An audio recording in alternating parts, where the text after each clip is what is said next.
What's going on, everybody? Welcome to Postgame Pulse.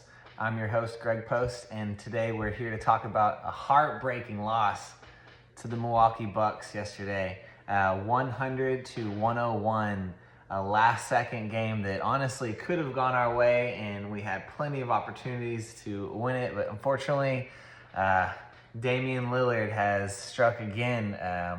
As Rocket fans, we all have seen him make some crazy shots with Portland over the years, and I thought we've escaped him by him going to the Eastern Conference, but he comes up with a huge bucket with 3.8 seconds left in the game to take the win over the Rockets last night. But it's a really cool game to watch. Different from what we've been seeing last couple games, but let's dive in tonight and discuss what's going on. Check it out. So Rockets started off hot last night.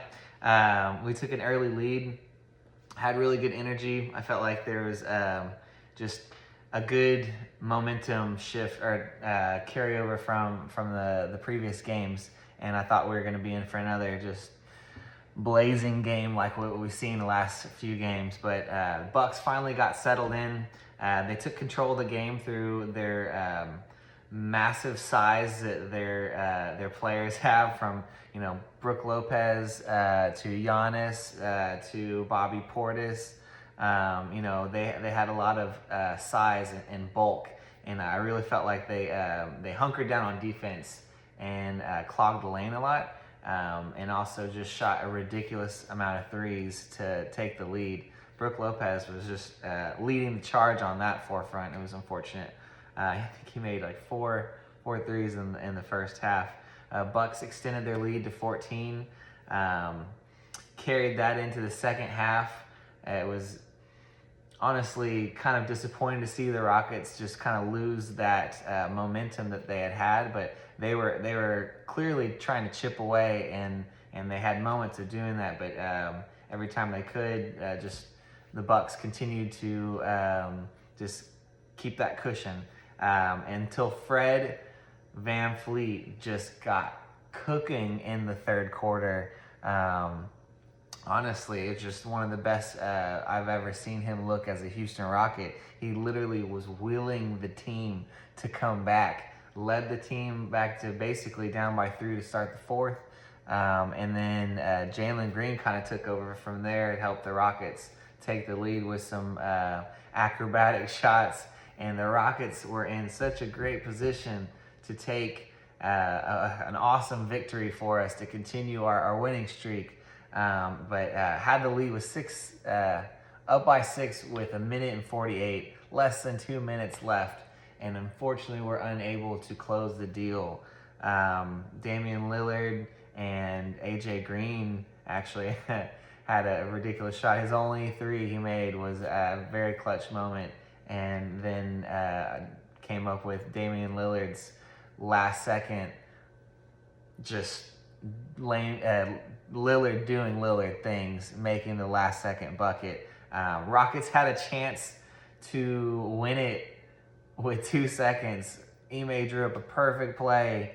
Fred threw it up. Honestly, I guess Giannis thought it was going to go out to the 3-point, and so he left Alpi wide open, and at first it looked like it was too, like Şengün just dropped it, but I think it was just a little too far for him, and he did not anticipate that right there, and fumbled the ball, and we didn't get it, but it could have been just a wild finish. But ultimately, the Rockets let this one slip away. It just was very upsetting to see our streak end, and you could tell the guys were really upset about that, but it's just one of those games. I guess you got to chalk it up. It felt like a playoff-like game, and so I think that was big for the Rockets to kind of get some of that exposure, especially some of the younger guys getting big minutes. But, let's see. Some things I want to talk about for first half. Fred VanVleet had a ridiculous pass. It was a touchdown pass to Alpi early on in the game, and I felt like he was trying to do his best CJ Stroud impression before Stroud was just wrecking on them boys. Sorry, but go Texans. We'll talk more about that later. But early points from Fred, get him going. I thought he had a really good game today. Tari had a good impact early on. Early, I saw that the Rockets were going to defend Giannis today, not letting him bring the ball up. They pressured him immediately and not let him get settled into his sets very easy. And I felt like we did a good job of trying to take him out of the game early.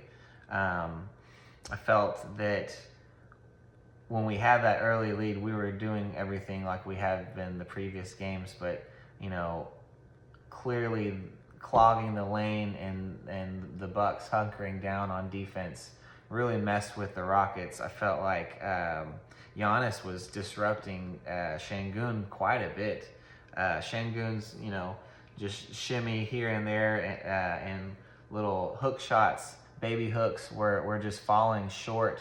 And then it got to the point where it seemed like the Rockets were just a tad bit hesitant with, you know, so much size around them. You know, the Bucks were doing a good job of blocking them. So I feel like the Rockets really started to settle for shots, and that kind of changed the flow of the game, changed the whole transition. Trent Jr., Bobby Portis, Brook Lopez really kind of led the way on that comeback for the Bucks. The game got really chippy at certain points. You could tell that, you know, there was a lot of emotion in it. Usually when we get chippy in a game, I feel like that works for the Rockets' favor. Something about just getting them, the juices flowing for the guys, they get hyped, and they usually respond pretty well. I think they did. It's just, you know how it goes. Let's see. Sorry about that. I felt like Bucks kept on finding an open person for the three, in the corner for a three, and just continued to just put the pressure on the Rockets. And at that time of the game, leading into halftime, we just were in one of those lulls offensively. And so Bucks went up by 12 at halftime. You know, seemed to be timid at the basket. They were shooting 46% or 36%. To the 46% the Bucks were shooting. Let's see, Bucks made 11 threes in that first half. It kind of felt like we were just in for a guaranteed loss, the way that we were chipping away, but whenever we get close, the Bucks would make some type of run themselves, and we got it down to 7 at one point in the third quarter, and then the Bucks just hit the gas again and went back up by 14.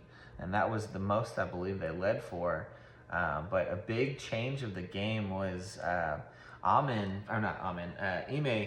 he called a timeout, and he decided to switch to a small ball lineup. And I thought that was a really big move by him, and it caused us to be very, very fast. Fred went to work. I honestly thought that was the best I've ever seen him as a Rocket. He had 17 points in the third quarter.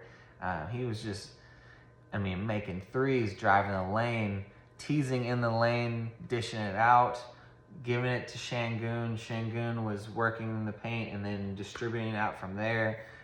When Fred gets going, it really makes our offense click, and we came roaring back, and it was very fun to see. And we got it down to 3 going into the fourth quarter, down 80-83. And then Tari helped tie the game up as soon as the fourth quarter started with a big 3. I felt like we were just gaining so much momentum. And then Jalen Green really kind of took over the game at that point, which we've been waiting to see since the beginning of the season.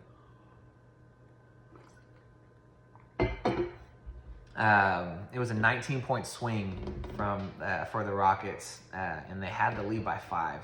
I got to give a shout out to Aaron Holiday. You know, as a professional, just sitting on the bench, he knows that his number will be called eventually, and the ability to stay ready in those moments when you haven't been playing but your name is called and you go in just cold and just shoot ice cold, but who's making a 3 as soon as he got in the game. It just showed a lot of professionalism on his behalf. Thanks for what you're doing, man. Keep it up. Obviously, we're trying to give Shepherd more minutes so he gets more acquainted with the NBA. But shout out to Aaron Holiday staying ready. That was pretty cool. Very professional. So Jalen Green also had a just ridiculous play where he makes this crazy finish over Lopez. There were some wild plays where it got a little sloppy for a second and turnover on both sides. You weren't sure how it was going to go for a second because the way that the Bucks had just gotten back that lead, you just knew they were not done when the Rockets took it back. And so when Jalen ended up finishing with a reverse layup, it was Michael Jordan-esque. He went from baseline, it was up and under, might as well stuck the tongue out, you know what I mean, and used a little English. It was a sick play. It was definitely a top 10 play, but it was fun to see.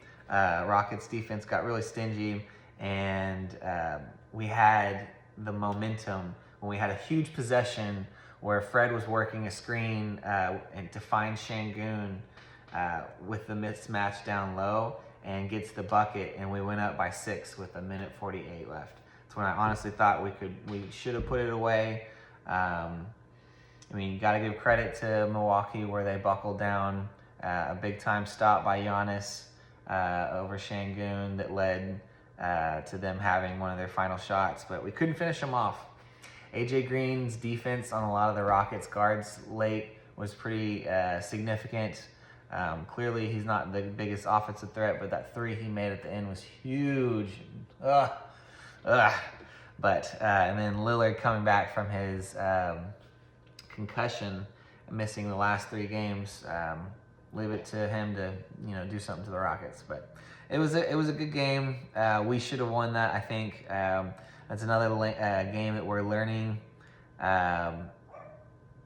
Şengün had 18 points, 7 rebounds, 5 assists. Van Fleet 26, 6 rebounds, 5 assists. Jalen Green 21 points and 9 assists, 9 rebounds. Tari Eason 9 points, 14 rebounds. 4 steals, 3 blocks. The guys, Amin Thompson, 10 points, 7 rebounds. It was a pretty well-rounded game. We got some quiet moments from Tari and Dylan Brooks, but Dylan definitely gets the pass because he was holding down Giannis for the most part. He got in foul trouble too. But when we out-rebounded the Bucks, we should have freaking won that game, guys. 19 assists to 21 for the Bucks. Pretty even on steals and blocks. We had 21 fast break points to their 14, which is our MO. Basically, Fred makes that pass to Şengün, he makes that bucket, we win. Or we make one of the stops, we make a bucket while we had the lead. Just so many things that we could have done differently. But at the end of the game, guys, this will be a growing pain moment for us, and I think that we'll learn from this. But we've got to be aggressive with our shots and not hesitant. I think small ball works, or going small against really big teams like Milwaukee is going to work for us, and I think Ime is going to remember that. When Jalen's shot isn't falling, he needs to drive to the lane and draw more contact so he can go to the charity stripe, because we really need him in those moments. But I've been impressed with the trio that Dylan, Tari, and Amin kind of have been guarding Giannis, and I think just those 3 are going to be so massive guarding whoever is in the future for us. From your KDs, your Giannis's, your